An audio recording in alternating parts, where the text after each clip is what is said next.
Buenos días, mis queridos hermanos de la Primera Iglesia Bautista de Ponce.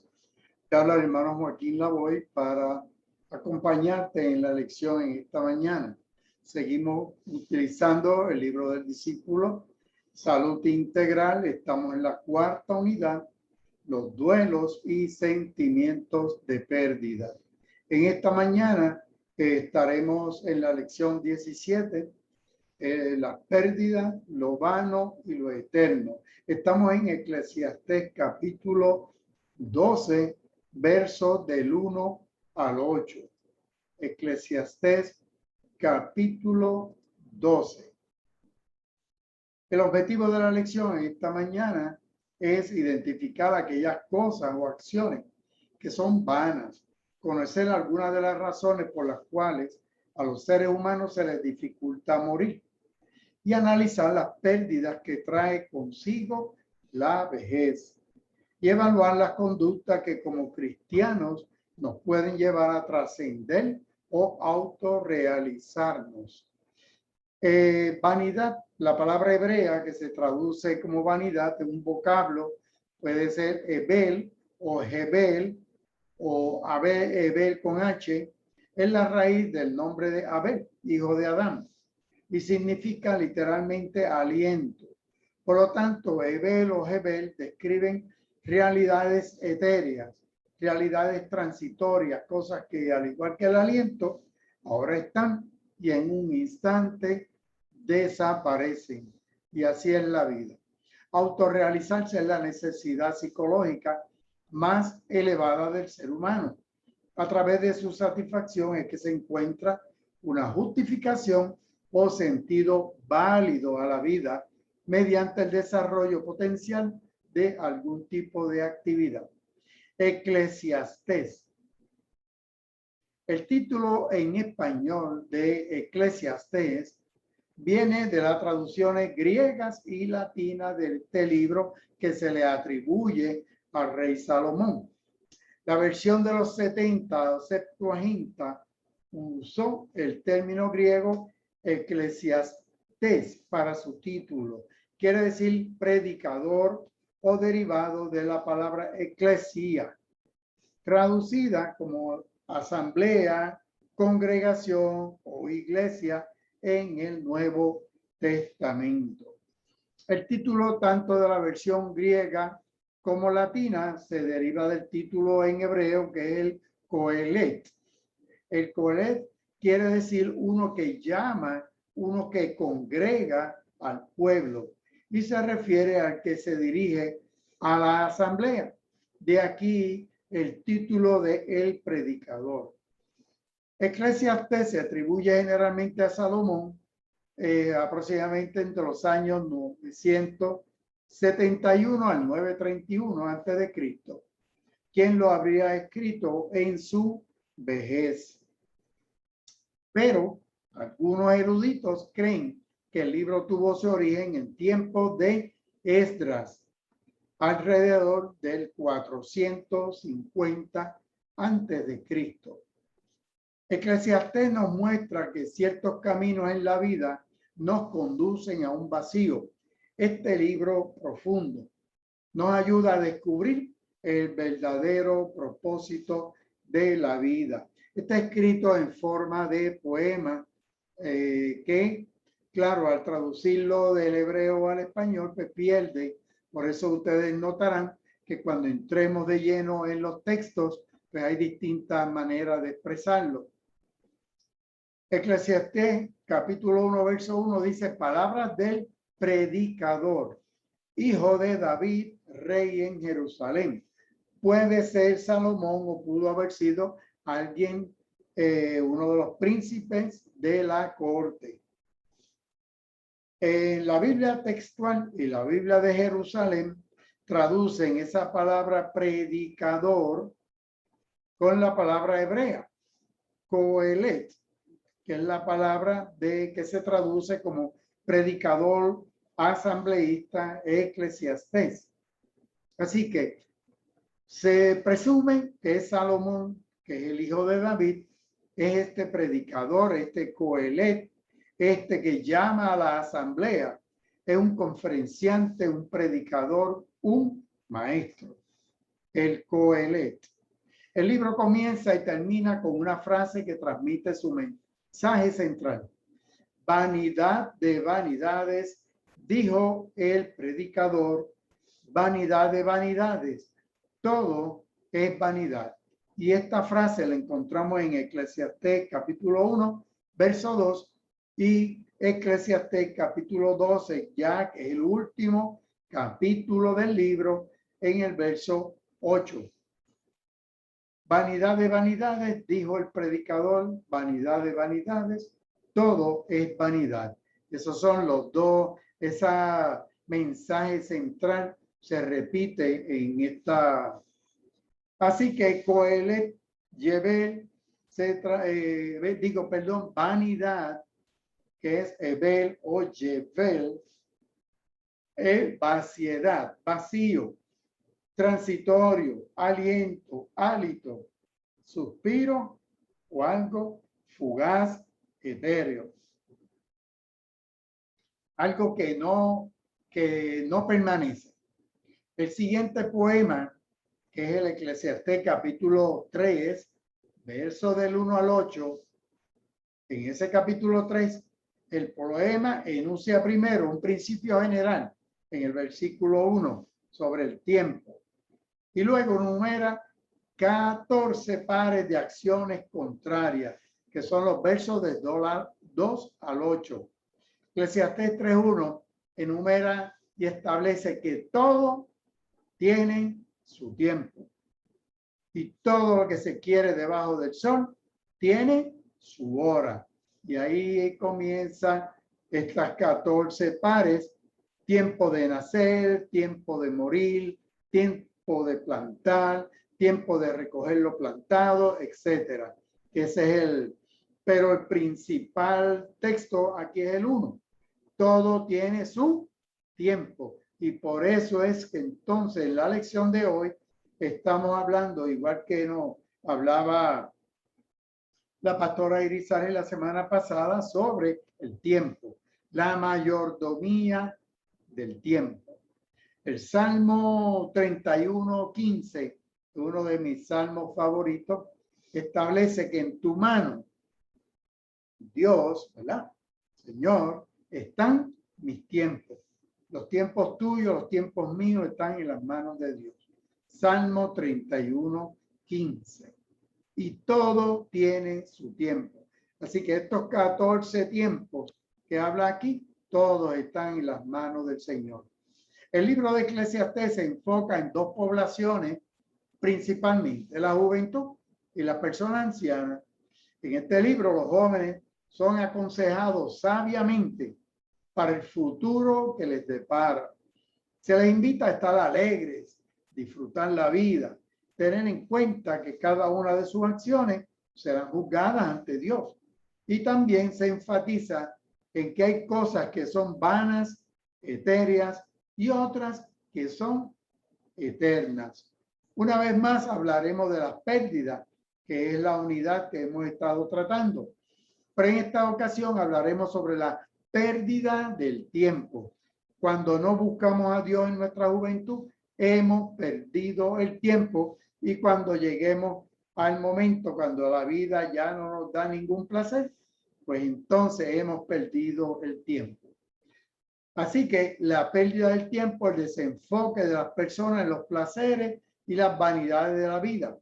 Se evaluará cómo en Eclesiastés se exhorta a desarrollar una relación estrecha con Dios, reconociendo que todo en Él es permanente, que solo Dios permanece y que solo esa relación estrecha con Él es permanente, no es fugaz, no es vanidad, y tiene beneficio a corto y a largo plazo y por la eternidad. Eclesiastés habla principalmente a dos poblaciones: a la juventud, que se está preparando para ejercer el poder, y las personas ancianas que están ejerciendo el poder. La Biblia afirma que todo es vanidad, que usted y yo nacimos desnudos y desnudos moriremos. que todas las posesiones que podamos adquirir son transitorias y que todas las relaciones humanas también lo son.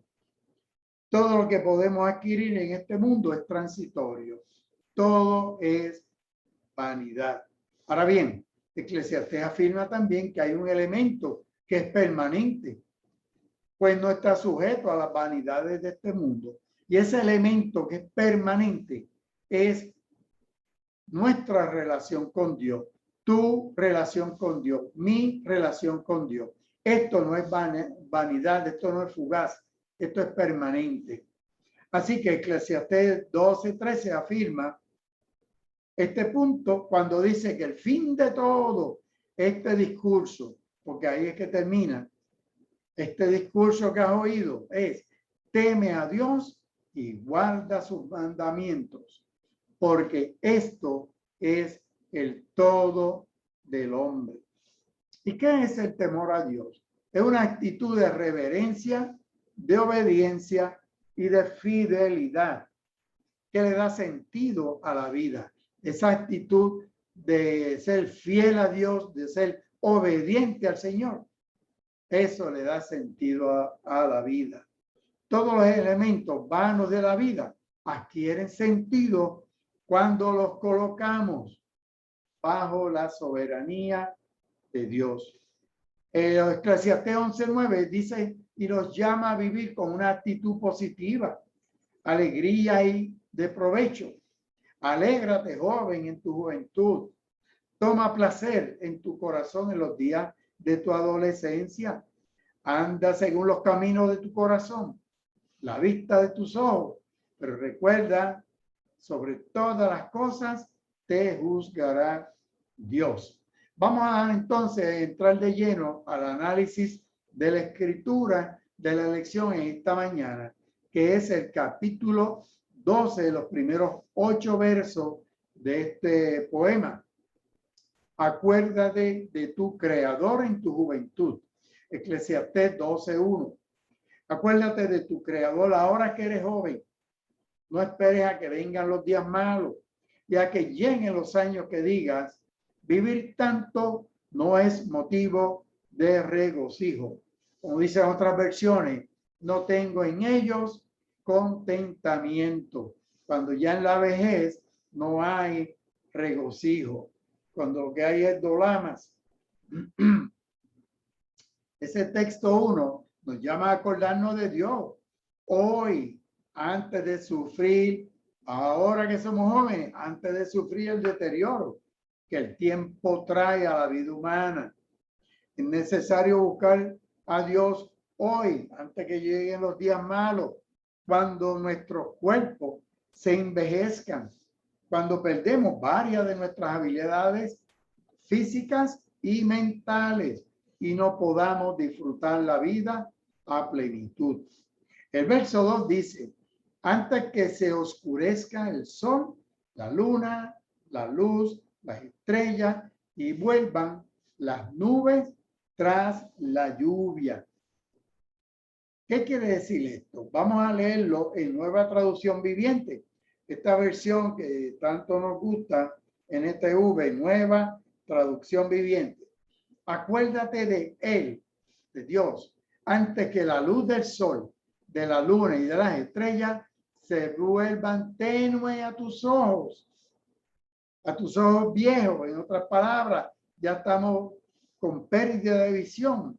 Las nubes negras oscurezcan para siempre tu cielo. Esto se refiere a la pérdida de la vista, a las cataratas, aunque otros comentaristas mencionan que las nubes simbolizan la depresión y las personas mayores envejecientes tienden a tener mayores episodios de estar deprimidos tras las lluvias. La lluvia es las lágrimas. En otras palabras, no ha dejado ya cesar de llorar la persona y ya hay nubes, nubarrones de nuevo. Así que pueden ser las depresiones, ¿verdad?, que experimentan las personas en esta edad avanzada, o las pérdidas de la visión, que también Eso también, esas nubes negras traen depresiones. El texto nos exhorta a buscar a Dios antes que se oscurezca el sol, la luna, las estrellas y vuelvan estas nubes tras la lluvia. Es decir, busquemos a Dios antes que nuestra vista se deteriore tanto que veamos todo gris. Es más, antes que no podamos ni leer la palabra.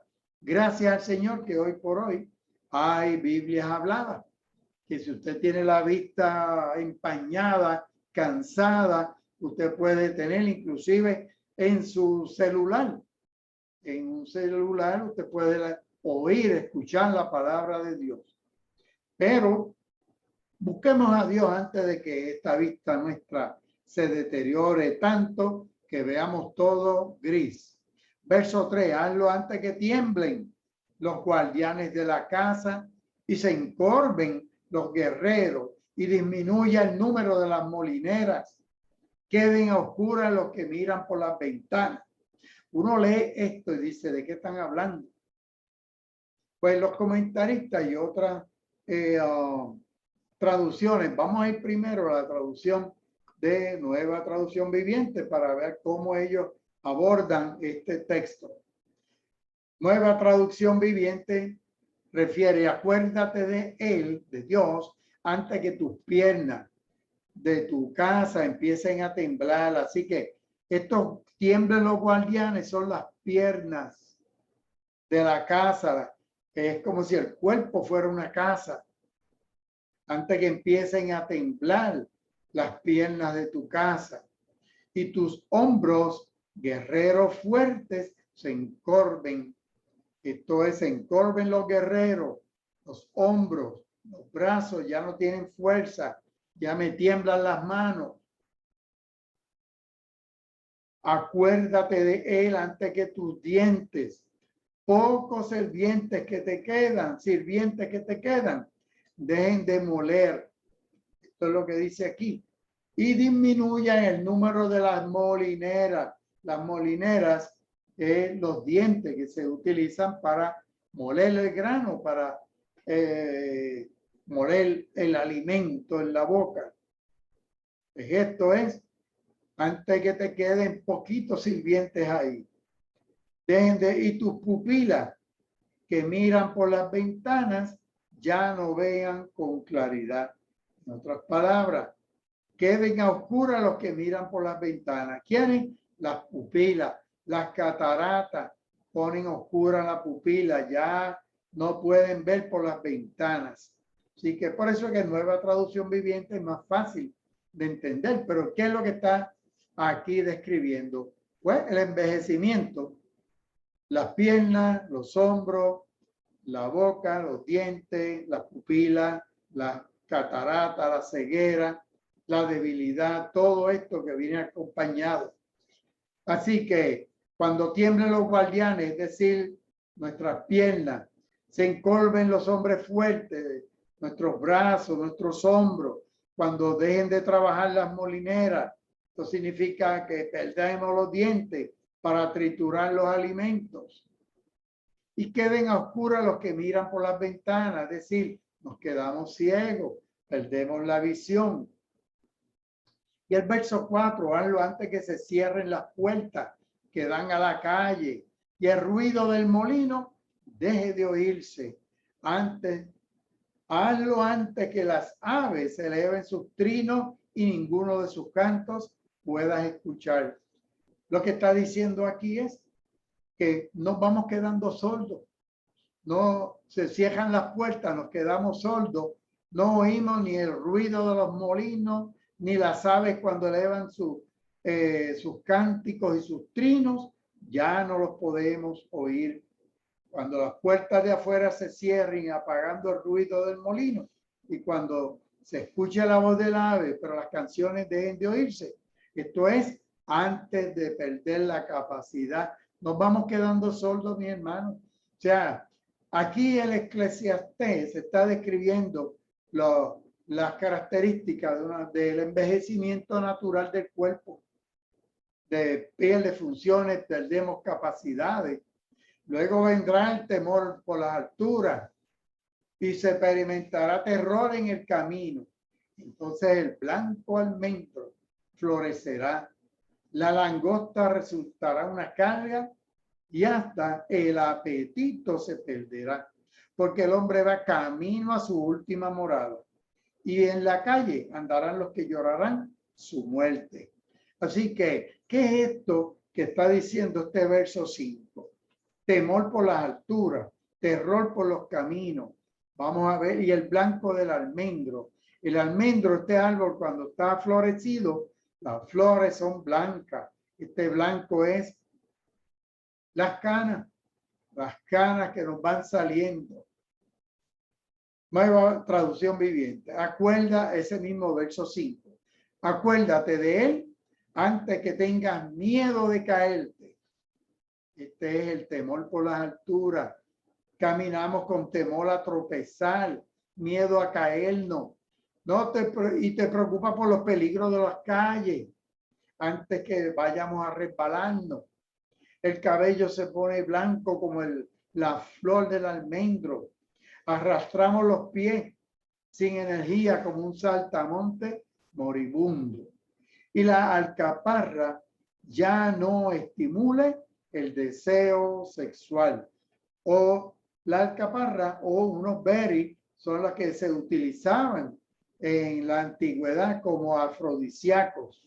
Y nueva traducción viviente trae esto a colación. Ya no hay apetito sexual ni apetito para las comidas.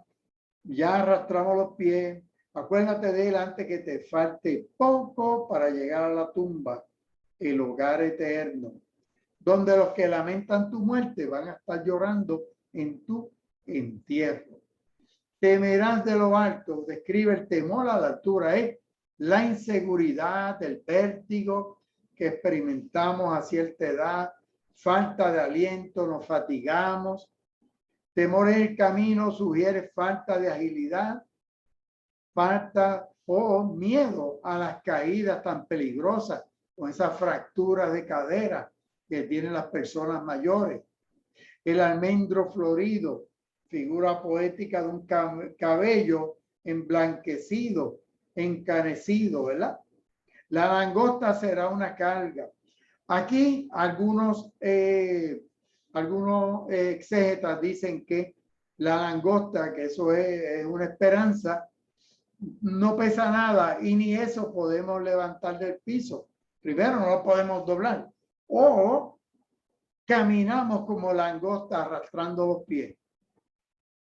Así que es un objeto difícil de llevar o estamos simulando como camina la langosta. Cuando se teme las alturas, llena de peligro, florezca el almendro. Almendros son las canas, la langosta es una carga y se pierde el apetito. Esta frase de pérdida de apetito es la que en Nueva Traducción Viviente dice que ya la alcaparra, esas berries que se utilizaban como afrodisíacos, pues ya hoy en ese momento ya no va a funcionar. Esta frase también se debate, a veces hacer una referencia a la pérdida del deseo sexual. Pues la langosta puede también ser un eufemismo y apetito sería mejor traducido como deseo. El deseo o el apetito sexual se pierde a esta etapa de la vida. Es necesario buscar a Dios hoy. ¿Por qué? Porque algún día nos vamos a secar como los pozos y habremos de morir, porque el hombre va a su morada eterna y rondarán por las calles quienes hacen duelo cuando hacemos el funeral.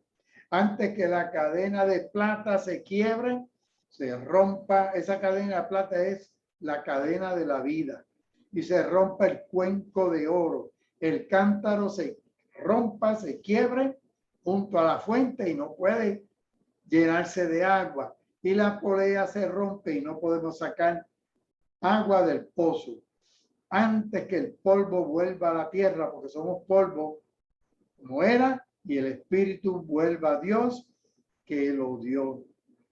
Hazlo antes de que se reviente la cadena de plata, dice el verso 6. Se rompa la vasija de oro y el cántaro se quiebre junto a la fuente y junto al pozo se venza la polea. ¿Qué quiere decir esto? Esta cadena de plata y esta vasija de oro es una imagen. En el templo había unas cadenas de plata y oro que aguantaban unas vasijas enormes que tenían el aceite para las lámparas y para esas lámparas encendidas. Esto es una imagen que dice que si la cadena de plata se rompe, es la cadena de la vida. Y se rompe y se apaga, se pierde el aceite, se apaga la llama de la vida. Y el cántaro es donde corre el agua, ¿verdad? Pues ya no tenemos el agua de vida ni nada para poder ir a la fuente a buscar agua. Y el pozo, ya no hay forma, no hay polea para sacar agua del pozo. Nueva Traducción Viviente dice, sí, acuérdate, joven, acuérdate de tu Creador antes de que se rompa el cordón de plata de la vida y se quiebre la vasija de oro. Esa es mi vida, ese soy yo. No esperes hasta que la jarra de agua se haga pedazos contra la fuente y la polea se rompa en el pozo y ya el pozo queda inservible y seco. Así que la imagen del cuenco de oro puede venir del templo donde ese cuenco, un cuenco semejante, proporcionaba ese aceite para sostener la llama en esas lámparas en el templo en Jerusalén. Cuando se rompa esa cadena, cae el cuenco, se rompe y se apagan las llamas. El cántaro sin el cual no se puede beber de una fuente de agua y la rueda o polea sin la cual no se puede sacar agua. En otras palabras, todo esto apunta que poco a poco se va perdiendo toda esta actividad. Así que, joven, acuérdate en tu juventud de Dios. Entonces el polvo volverá a la tierra de donde fue tomado. Eso es haciendo alusión al Génesis, donde Dios tomó del polvo de la tierra, hizo al hombre y sopló su espíritu. Por eso es que Eclesiastés 12:7 es interesante, porque este es de los pocos textos que clarito, especifica que el espíritu vuelve a Dios. El espíritu vuelve a Dios que lo dio. En otras palabras, el Dios que sopló el hálito de vida en nuestro ser va a recibir nuestro espíritu. Porque en otros textos habla del Seol, del sueño eterno. Aquí dice que el cuerpo va a la tierra, pero el espíritu vuelve a Dios. Claro, ya en el Nuevo Testamento, ya esto lo tenemos más claro, porque ya hay una revelación más avanzada, ¿verdad? Así que vanidad de vanidades, termina aquí, todo es vanidad. Palabras del predicador. La vida es corta, es etérea, es efímera, es vana. El libro de Eclesiastés tiene como tema central las vanidades, descritas como realidades etéreas, realidades transitorias, cosas que al igual que el aliento, ahora están y en un instante desaparecen. Nos enseña que por naturaleza existe en el ser humano una tendencia a enfocarse en lo transitorio para darle sentido a su existencia y buscar satisfacción y alegría.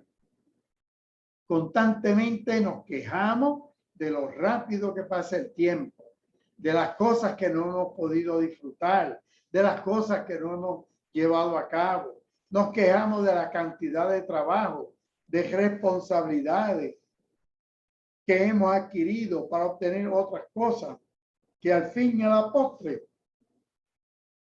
no hemos podido apreciar ni hemos podido gozar. ¿Por qué? Por falta de tiempo. Pérdida de tiempo. Nos quejamos de la manera en que se nos ha ido la vida, sin tomar en cuenta la manera en que nosotros la hemos administrado. No es cuestión de que la vida se fue, es como tú y yo hemos administrado la vida. Porque en la mano de Dios están nuestros tiempos. Y decíamos al principio que hay tiempo para todo. Todo tiene su tiempo. Y nos enfocamos en lo que no tenemos, en lo que no hemos logrado, en lo que hemos perdido. Pero también tenemos que enfocarnos en lo que hemos ganado.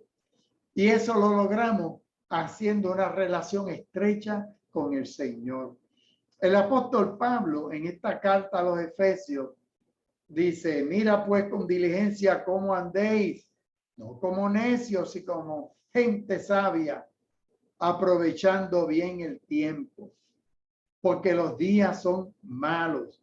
Efesios capítulo 5, verso 15. ¿A qué nos manda el apóstol Pablo? A aprovechar bien el tiempo. Hay varias traducciones. Reina Valera 1909. A mí me gusta como traduce Reina Valera del 9 y la del 60, que dice redimiendo el tiempo. De hecho, había una estación, ¿verdad?, de radio que era redimiendo el tiempo. Así que aprovechando el tiempo, rescatando el tiempo. Así es que tenemos que vivir los cristianos. No podemos vivir pajareando, perdiendo el tiempo, bobeando. Hay que aprovechar bien el tiempo. Hay que rescatar el tiempo. Hay que redimir el tiempo. Mira que se nos va la vida en bobería. Por eso es que el Eclesiastés nos dice, vanidad de vanidades, perdemos tiempo. La pérdida en esta tarde, en la clase es perdiendo el tiempo, redimiendo el tiempo. Hay que redimir, hay que rescatar, hay que aprovechar el tiempo, según Efesios capítulo 5. El 12:13 dice este punto, está afirmándonos este punto cuando dice que el fin de todo el discurso que ha dicho el Eclesiastés, el predicador, el Coelet, es teme a Dios, guarda sus mandamientos, porque esto es el todo del hombre. Lo demás es basura, lo demás es vano. Sin embargo, el temor a Dios es una actitud de reverencia, de obediencia, de fidelidad. Esto le da sentido, esto le da propósito a nuestras vidas. Démosle propósito a la vida, siendo obedientes, siendo fieles al Señor, siendo reverentes. Los elementos vanos de la vida, mira, adquieren sentido cuando los colocamos bajo la soberanía de Dios. Las posesiones recibidas y administradas con agradecimiento a Dios se convierten en bendiciones. Las relaciones interpersonales colocadas bajo la gracia divina también son bendiciones bajo la soberanía de Dios. Este psicoanalista, Erik Erikson, elaboró una teoría del desarrollo psicosocial en donde él plantea que se presentan distintas y diversas etapas de la vida en el ser humano experimenta y en ella desarrolla virtudes o patologías y que todo va a depender de cómo se resuelvan los conflictos que cada una de las etapas trae consigo. La última etapa se conoce como la de integridad del yo versus la desesperanza del yo. Esa integridad del yo es cuando la integridad ocurre, cuando yo, no importa la edad ya madura, la introspección que yo hago de las cosas que he tenido me hacen sentido y están dotadas de muchos significados positivos. Cuando todo lo que yo analizo, que todo en mi vida lo he analizado desde una perspectiva positiva, que me da sentido. Y esto permite que esta persona pueda disfrutar una vejez feliz y tranquila. Además de la complacencia en la cercanía de la muerte. Por el contrario, dice Erickson, cuando se realiza un autoanálisis negativo de lo que hasta el momento se ha vivido, se experimenta desesperación, depresión, y esto trae una resistencia a las pérdidas y ante lo inevitable, partida de la vida y ese miedo a la muerte. Así que Eclesiastés 12, del 1 al 5, nos exhorta a buscar a Dios antes de que nuestra vista se deteriore, nuestras piernas y brazos se debiliten, nuestros dientes se caigan, perdamos la visión, perdamos la capacidad de escuchar, nuestra cabellera se cubre de canas, perdamos el apetito tanto por los alimentos como el deseo sexual. Evidentemente, algún día vamos a morir, pero permite que la voz del Espíritu Santo nos pide y te pida a ti y a mí que miremos nuestra vida de un modo totalmente nuevo, no desde abajo, donde solo nos fijamos en nuestras pérdidas, sino desde arriba, donde Dios nos ofrece su gloria. Eclesiastés afirma que hay un elemento que permanece, pues no está bajo sujeto a las vanidades de este mundo. Y ese elemento, ¿sabes cuál es? Nuestra relación con Dios, tu relación con el Señor. Eso es eterno, eso no es etéreo, eso no es vano. Así que la vida, como dice Santiago 4:14, ciertamente es neblina que se esparce por un poco de tiempo y luego se desvanece. Nuestra fugacidad por la vida es real. Por eso debemos aprovechar nuestro tiempo, redimiendo el tiempo al máximo para desarrollar una relación más profunda y estrecha con el Señor. Nunca se considerará una pérdida de tiempo cuando éste se emplea en conocer a Dios por medio de la lectura de la Biblia y la oración. Eso nunca es pérdida de tiempo. Estamos invirtiendo, ahí estás redimiendo el tiempo. Así que vamos a experimentar ese rescate del tiempo, ese aprovechamiento del tiempo, esa redención del tiempo. Considera el tiempo que inviertes con relación a tu llamado. Todos nosotros hemos sido llamados al reino de Dios. Lucas 10:2 dice, y les decía que la mies a la verdad es mucha y los obreros pocos. Rogad al Señor que envíe obreros. Así, a ti te enviaron y a mí me enviaron a algo, porque hemos sido llamados y hemos sido bautizados por el Espíritu Santo, y en ese momento todos fuimos bautizados, todo se nos dio un don, según 1 Corintios capítulo 12. Así que estamos invirtiendo el tiempo para desarrollar esos dones, y los dones son para beneficio del cuerpo de Cristo, de la iglesia. Invierte tiempo en relación a tu llamado.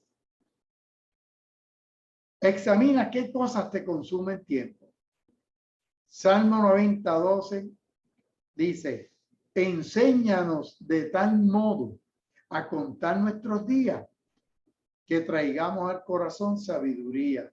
En otras palabras, cada día, ¿qué hacemos nosotros con nuestros días? Cada día hay que estar contándolo.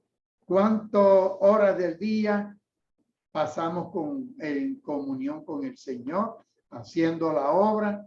Eclesiastés 12:13 dice al final, último verso, que el fin de todo el discurso oído es este: teme a Dios y guarda sus mandamientos, porque este es el todo del hombre.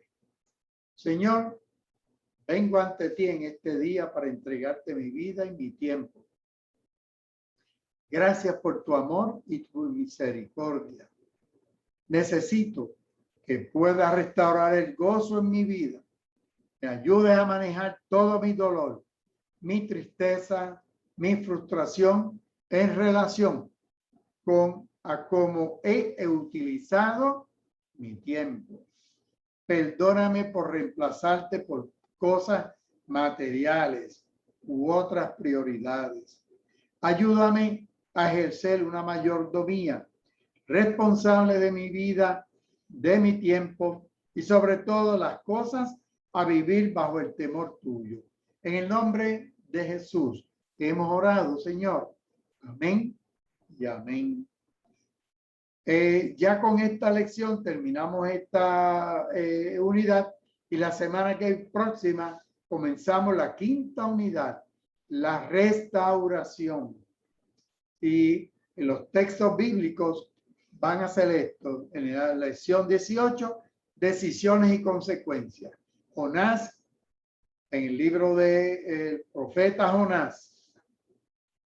Así que vamos a leerlo completito porque es cortito, un libro corto y podamos ya la semana que viene pues estar trayendo a colación las lecciones de las decisiones nuestras y las consecuencias. De la primera iglesia bautista de Ponce te habló el hermano Joaquín Lavoy desde la calle Victoria, esquina Bertoli. Aquí tienen los teléfonos y nos puedes contactar a través de Facebook o YouTube. Primera Iglesia Bautista de Ponce. Dios les bendiga, Dios les guarde.